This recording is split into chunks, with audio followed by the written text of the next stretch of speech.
जश्न आज़ादी के हवाले से जो है 5 ए साइड हॉकी टूर्नामेंट खेला गया और आज इसका फ़ाइनल मैच यहाँ पर खेला जा रहा है और डीसी सेंट्रल ताज सलीम हमारे साथ यहाँ मौजूद हैं। इस तकरीब के मेहमान खुसूसी में हैं। तो भाई कैसा देखते हैं हॉकी की इससे परवान चढ़ाने के ग्रास रूट लेवल पर इवेंट्स? नहीं, बहुत अच्छा है। और मैं हैदर भाई से राब्ते में था। पूरी कराची हॉकी एसोसिएशन ने एक बहुत बड़ा इनिशिएटिव लिया कि एक डिफरेंट स्टाइल से हॉकी को इंट्रोड्यूस कराया कराची के अंदर, जो आप देख रहे हैं 5 ए साइड वाला।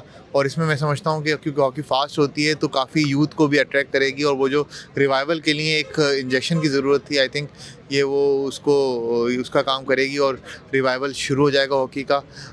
8 साल बाद हम फिर हॉकी का वर्ल्ड कप खेल रहे हैं, तो दुआएं भी हॉकी टीम के साथ हैं।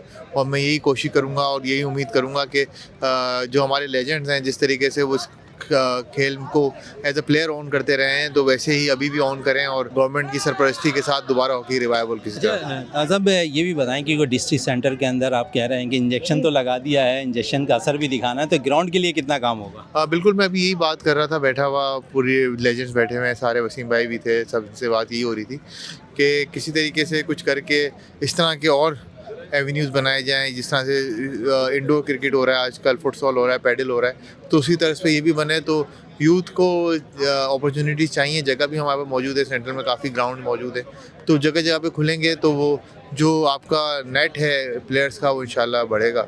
बिल्कुल, ताज सलीम कह रहे हैं कि डिस्ट्रिक्ट सेंटर के अंदर भी हॉकी को परवान चढ़ाने के लिए जो मुख्तलिफ ग्राउंड्स है उस पर भी काम होता हुआ दिखाई देगा और उम्मीद है कि हॉकी एक फिर बहाल होगी। और नई ख्वाहिशात का भी इज़हार उन्होंने किया कि पाकिस्तान हॉकी टीम 8 साल के बाद वर्ल्ड कप खेली है, तो यकीनन कुछ ना कुछ बेहतर कारकर्दगी दिखाती हुई नजर आएगी।